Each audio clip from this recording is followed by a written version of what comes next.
बंद कर अपना ये शोर। जैसा तू वैसा तेरा ये रेडियो कबाड़। क्या कहा तूने? क्या कहा? फिर से क्या? कबाड़, कचरा, निकम्मा। ये देख, तू मुझसे तमीज से बात किया कर। नहीं तो क्या कर लेगा तू? है? क्या कर लेगा? 15 दिन से पाल रहा हूं तुझे। तुझ जैसा निकम्मा मेरे ही हाथ लगना था। हाँ, तू तो बहुत काम का है ना। बच्चे उठाएंगे, पैसे कमाएंगे, खूब कमाई हो रही है आज तक। कल वो पैसे जरूर ले आएगा। 30 मार्च 1981 को पुलिस ने खड़गपुर के उस पब्लिक कॉल बूथ के आसपास अपना जाल फैला दिया जहां से उन्हें उम्मीद थी कि अपहरणकर्ता फोन करेंगे। इंस्पेक्टर उज्जवल अपने कुछ साथियों के साथ वहां पर सादे कपड़ों में मौजूद थे। देखिए, जब आदमी यहाँ आए और झाड़ग्राम के लिए 159 पर कॉल बुक करे तो आप हमें इशारा करेंगे। कैसे? आप गिलास से बाहर पानी फेंकेंगे, हम लोग सामने सड़क पर खड़े हैं। समझ गए ना? साहब, वो आदमी ज्यादा खतरनाक तो नहीं? आप घबराइए मत, हम हैं आपके साथ। सुनो, हम दोनों सड़क पे उस पार खड़े होंगे और तुम दुकान के करीब वहां पर इंतजार करोगे। हो सकता है कि इंतजार काफी देर तक करना पड़े, लेकिन वो आदमी हाथ से नहीं निकलना चाहिए। समझ गए ना? Okay, come on.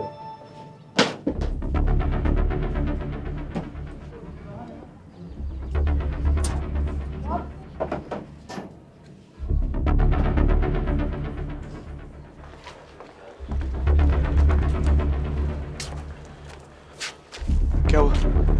क्या हुआ? कुछ नहीं, सोचा एक पान खा लूं। पान? टाइम क्या हुआ? टाइम कुछ 11:15 बज रहे होंगे। देखो, फोन लगाने में आधा घंटा तो लगेगा ही, जल्दी करना। अगर आज ही पैसे मिल जाए ना तो मैं कलकत्ता भाग जाऊंगा। एक सादा जोड़ा पान लगाना।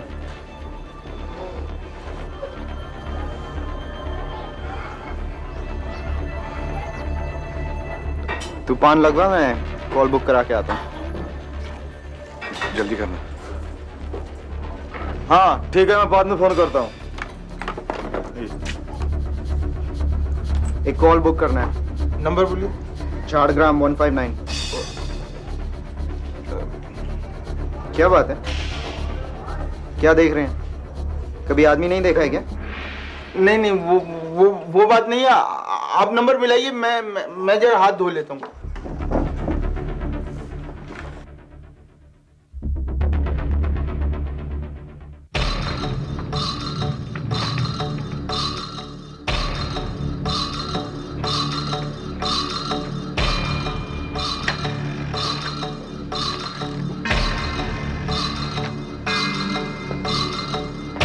वो बच्चा कहाँ है?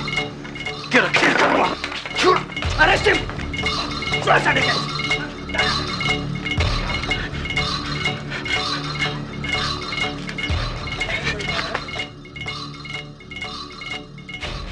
उसी रात शेखर को भी खड़गपुर से गिरफ्तार कर लिया गया। इंस्पेक्टर उज्जवल शेखर और रिचर्ड को झाड़ग्राम ले आए। हेलो, कितने लोग हैं? और संजू? अच्छा, क्या हुआ? संजू मिल गया? क्या कहा उन्होंने? अरे किसका फोन था, बताते क्यों नहीं? कुछ समझ नहीं आ रहा है। मतलब? वो कहते हैं किडनैपर्स पकड़े गए, लेकिन संजू वहां नहीं। मैं थाने जा रहा हूँ। मैं भी चलूंगी तुम्हारे साथ। चलो। हाँ हाँ, लेकिन रानी, दीनानाथ जी के वहां छोड़ के जाएंगे ना? आज जो भी करना है जल्दी करो। रानी, रानी।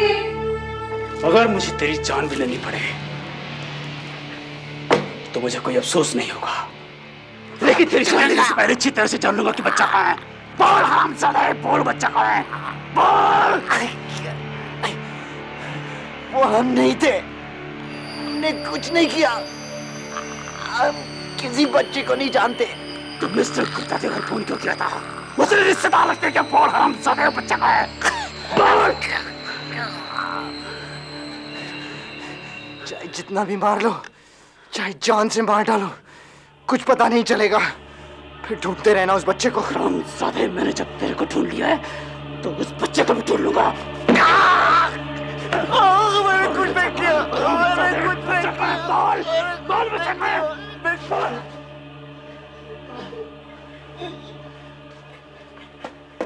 सर, मिस्टर गुप्ता आए। मिस्टर गुप्ता, ठीक है, मैं आता हूं।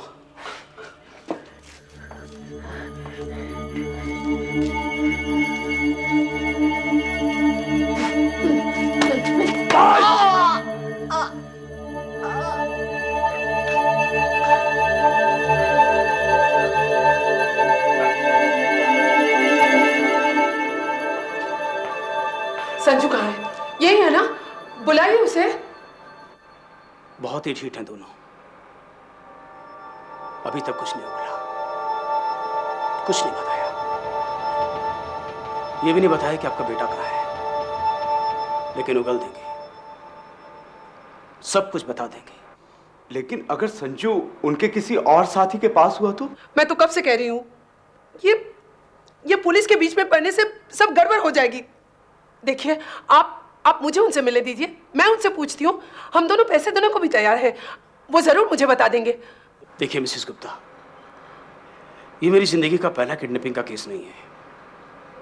ऐसे अपराधियों से मुझे अच्छी तरीके से निपटना आता है। तो फिर अभी तक आप संजू का पता क्यों नहीं लगा पाए?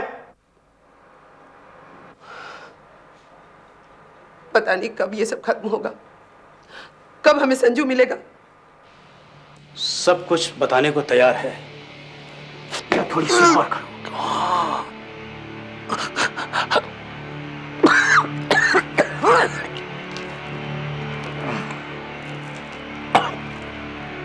तो ठीक है, जैसे तेरा दोस्त बोलता है वही बात मान लेते हैं। रिचर्ड कहता है कि सारा तेरा प्लान था। तेरे को मालूम है कि बच्चा कहाँ है।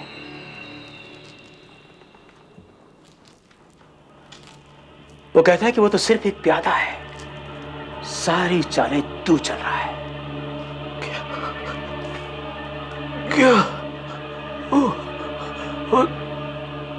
सचमुच ऐसा बोला? तेरे को उसका स्टेटमेंट दिखाऊं?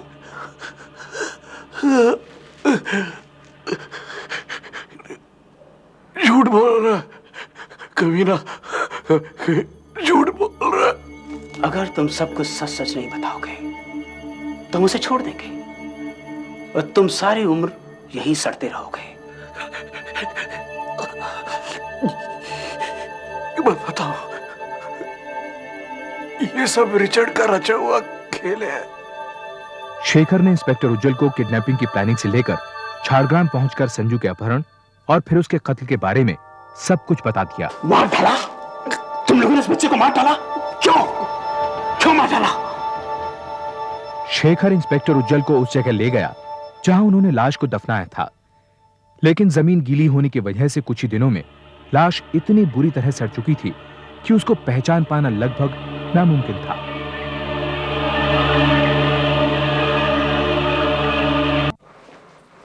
संजू कहाँ है? आप बैठिए मिसेस गुप्ता। नहीं, मुझे संजू से मिलना है आप पहले। बैठिए तो सही, मैं सब कुछ बताता हूँ आपको। आप भी बैठिए मिस्टर गुप्ता प्लीज। क्या क्या हुआ? क्या आप जल्दी बता दीजिए। क्या बात है? आप चुप क्यों है? मिस्टर गुप्ता, मुझे बहुत अफसोस के साथ कहना पड़ रहा है कि एक बहुत ही बुरी खबर है। उन लोगों ने संजू को जिंदा नहीं छोड़ा।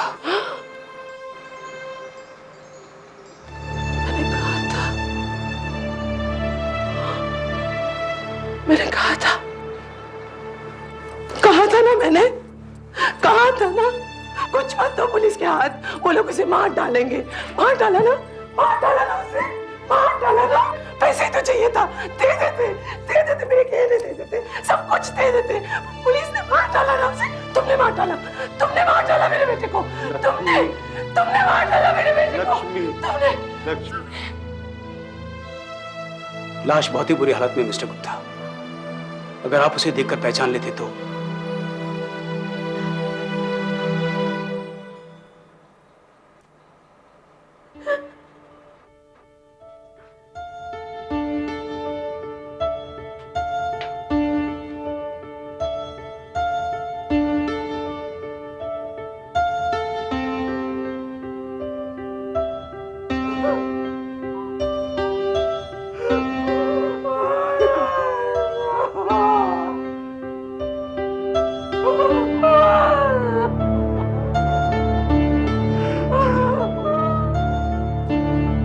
मरे 3 हफ्ते से ऊपर हो चुके हैं और अभी तक हम उसका अंतिम संस्कार नहीं कर सकते। मिस्टर गुप्ता, हमें थोड़ा सा वक्त दीजिए ये साबित करने के लिए कि वो लाश संजू की है। क्या जरूरत है?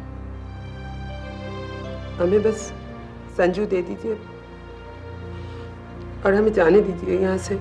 मिसेस गुप्ता, क्या आप ये नहीं चाहती कि जिन लोगों ने आपके बच्चे का यह हाल किया है उन्हें सजा मिले?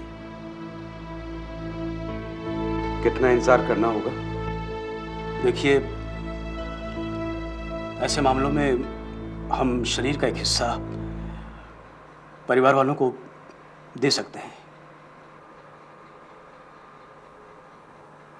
नहीं चाहिए मुझे टुकड़े, पूरा।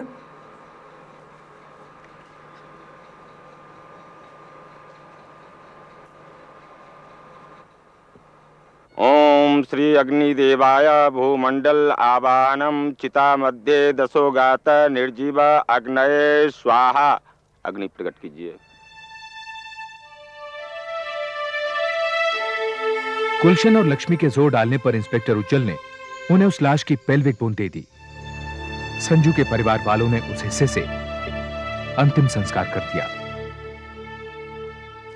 इनकार करता है? हाँ? वो तुझे बेवकूफ बना रहा है। वो लाश संजू की हो ही नहीं सकती। ये सब सिर्फ मुझे फंसाने के लिए बोल रहा है। लाश संजू की है तो झूठ बोल रहा है। तो साबित करो ना।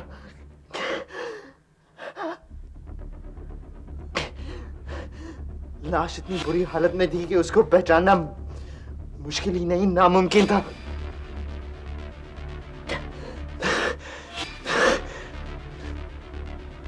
बच्चा कहाँ है ये सिर्फ मैं ही जानता हूं।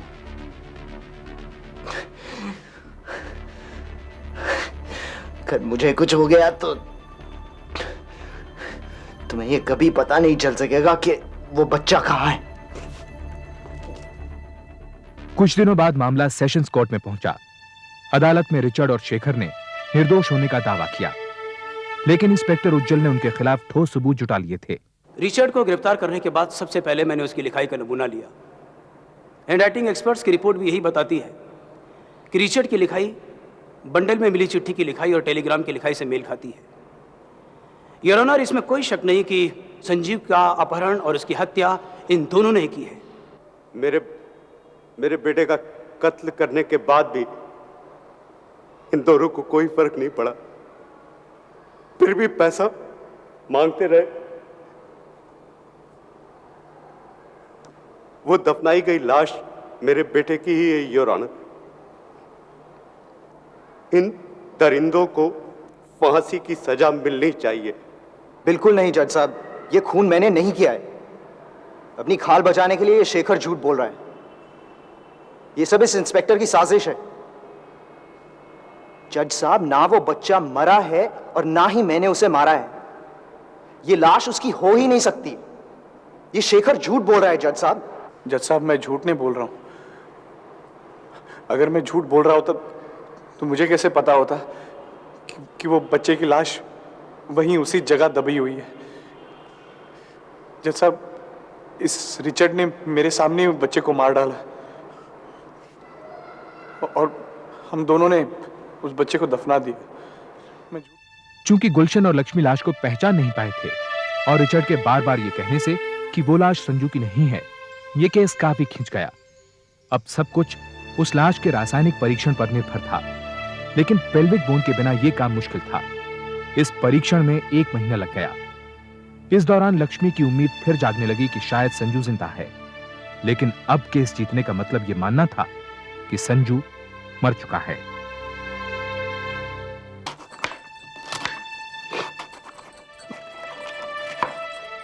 मैं आपको बता रही हूँ, कोर्ट में जाने से कुछ नहीं होगा।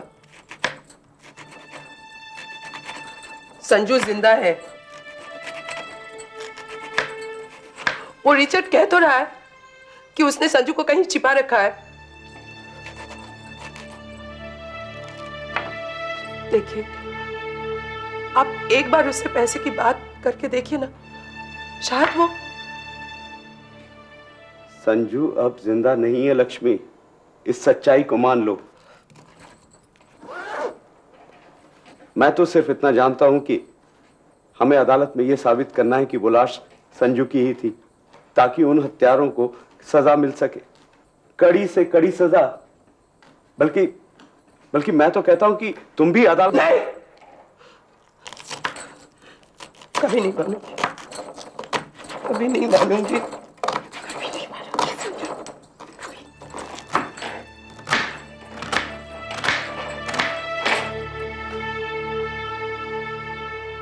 लेबोरेटरी की रिपोर्ट भी यही बताती है कि जो शव मिला उसके चेहरे और सिर का ढांचा संजीव की तस्वीर से मिलता था। यही नहीं, शव के बाल और डेंटल स्ट्रक्चर के एग्जामिनेशन से बात साफ है कि वो संजू का ही शव था, योर ऑनर।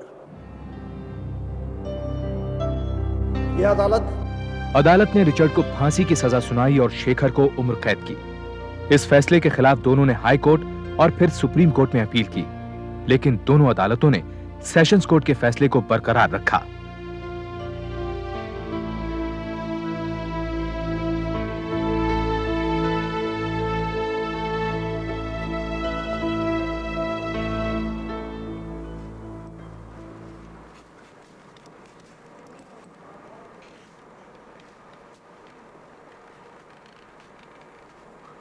हम केस जीत गए लक्ष्मी।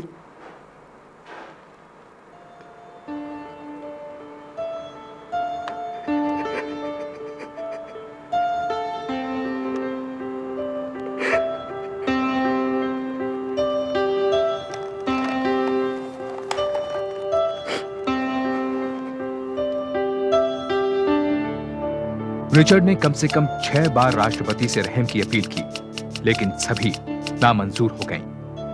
उसे 1986 में फांसी हो गई। शेखर आज भी पश्चिम बंगाल की एक जेल में उम्र कैद की सजा काट रहा है। उसकी सजा सन 2002 में पूरी होगी। रानी की शादी हो चुकी है और वो अपने परिवार के साथ कलकत्ता में रहती है।